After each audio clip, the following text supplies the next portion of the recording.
जय श्री कृष्णा। राधे राधे। आप सब कैसे हैं? मेरे लड्डू गोपाल चैनल में आप सबका स्वागत है। आज मैं आप सबके साथ शेयर करूंगी अगहन मार्गशीर्ष गुरुवार महालक्ष्मी की पूजा किस प्रकार से करेंगे। अगहन महीने में पूरे महीने में लक्ष्मी माता की पूजा की जाती है। तो सबसे पहले पूजा की चौकी लगा लेंगे, उस पर लाल कपड़े का आसन देंगे, इसलिए कि लक्ष्मी माता की पूजा में लाल कपड़े का ही आसन दिया जाता है।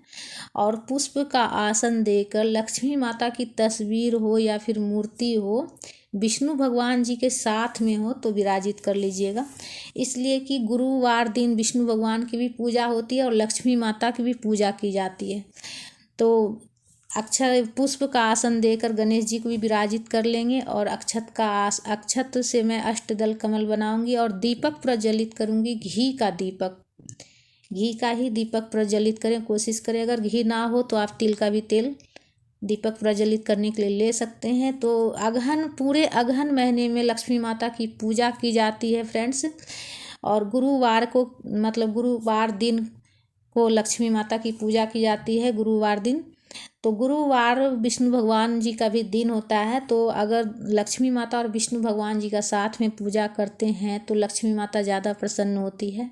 चावल से अष्टदल कमल बना ली हूँ और पीतल का मैं कलश ली हूँ, लोटा ली हूँ और उसमें स्वच्छ जल में गंगा जल में मिला दी हूँ, कलावा भी बांध दी हूँ और स्वास्तिक बना ली हूँ और 5 पत्ते अशोक का ली हूँ। और कलश में डालने के लिए 5 चीज़ें लेंगे। एक पुष्प लेना है, गांठ वाली हल्दी, सुपारी, एक सिक्का और अक्षत लेना है और 5 अशोक के पत्ते मैं ली हूँ। आप चाहे तो आम के पत्ते भी ले सकते हैं। तो महालक्ष्मी की पूजा में अगहन महीने में जो पूजा आती है उसमें कलश स्थापना करके ही पूजा की जाती है। अगर आप कलश स्थापना उसके ऊपर पूर्ण पात्र भर के मैं रखी हूँ, चावल से भर के एक प्लेट में करके, और नारियल में लाल कपड़े हो तो लाल कपड़े लपेट लीजिएगा या फिर चुनरी या फिर कलावा भी आप लपेट सकते हैं। तो कलश स्थापना का बहुत ज़्यादा महत्व होता है। अगहन महीने में लक्ष्मी माता की पूजा में कलश के स्वरूप में पूजा किया जाता है। कलश जरूर स्थापना करें और जल का छिड़काव करके भाव स्नान करा लेंगे लक्ष्मी माता को, गणेश जी को, विष्णु भगवान जी को। और रोली से तिलक कर लेंगे गणेश जी को और कलश का भी पूजा कर लेंगे, दीपक का भी पूजा कर लेंगे। लक्ष्मी माता को हल्दी का तिलक करेंगे, सिंदूर लगाएंगे। विष्णु भगवान जी को भी हल्दी से तिलक कर लेंगे, पीला वाला चंदन लगाएंगे। तो हल्दी जरूर पूजा में हल्दी जरूर चढ़ाइएगा फ्रेंड्स। लक्ष्मी माता की जो पूजा होती है ना अगहन में, उसमें लक्ष्मी माता को हल्दी, कुमकुम, सिंदूर सभी लगाया जाता है। और गणेश जी को वस्त्र रूपी कलावा अर्पित करेंगे, लक्ष्मी माता को वस्त्र रूपी कलावा अर्पित करेंगे। आप चाहे तो चुनरी भी चढ़ा सकते हैं और जनेऊ चढ़ाएंगे गणेश जी को। और जनेऊ विष्णु भगवान जी को भी जनेऊ अर्पित करेंगे। तो अगहन महीने में लक्ष्मी माता की पूजा करने से घर में हमेशा धन धान भरा रहता है। घर में कभी भी किसी चीज़ की कमी नहीं रहती। पूरे अगहन महीने में गुरुवार को किया जाता है। गुरुवार पूरे अगहन महीने में जितने गुरुवार पड़ते हैं उसमें किया जाता है।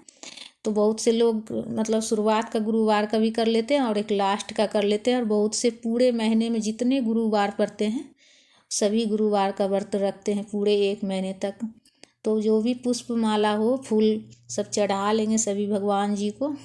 और सुहाग की सामग्री भेंट करेंगे लक्ष्मी माता को। सुहाग की सामग्री 5 सुहाग की सामग्री अर्पित करेंगे, अक्षत चढ़ाएंगे, तिल चढ़ाएंगे।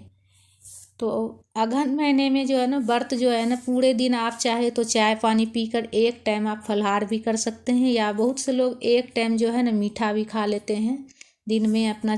जैसे पूजा सुबह भी आप पूजा कर सकते हैं, शाम में भी पूजा कर सकते हैं। लक्ष्मी माता की पूजा शाम में भी की जाती है। तो आप अगर चाहें तो आप सुबह भी पूजा कर सकते हैं और चाहे तो शाम में भी पूजा कर सकते हैं, प्रदोष काल में शाम में। उसके बाद जो भी सीजन का फल वगैरह है वो चढ़ा लीजिएगा। और मीठा में मैं बतासा चढ़ाई हूँ। और पूजा में दक्षिणा जरूर रखिएगा। और तुलसी पत्ता भोग प्रसाद में नहीं देना है, इसलिए कि लक्ष्मी माता की पूजा है। और विष्णु भगवान जी को अलग से आप तुलसी पत्ता जो है ना उनके चरणों में अर्पित कीजिएगा। मैं अलग से तुलसी पत्ता लेकर और विष्णु भगवान के चरणों में अर्पित की हूँ। जल का भी मैं भोग लगाई हूँ और हाथ में पुष्प लेकर अगर कथा की पुस्तक हो तो कथा पढ़ लीजिएगा। कथा पढ़ने के बाद हाथ में जो पुष्प है वो माता के चरणों में अर्पित करेंगे और फिर कपूर से आरती कर लेंगे। लक्ष्मी माता की आरती गाते हुए प्रेम पूर्वक आरती कर लेंगे।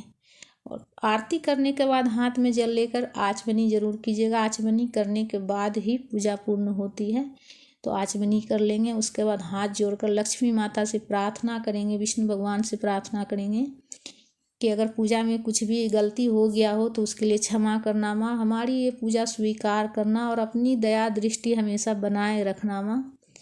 तो इस तरह से बिल्कुल सरल विधि से आप सुबह भी चाहे तो पूजा कर सकते हैं, चाहे तो आप शाम में भी प्रदोष काल में पूजा कर सकते हैं। लक्ष्मी माता की पूजा शाम में भी की जाती है, तो आप सुबह भी कर सकते हैं, शाम में भी कर सकते हैं। और फलाहार अगर करना चाहें तो दिन भर उपवास रखकर एक टाइम फलाहार कर सकते हैं, चाहे एक टाइम आप मीठा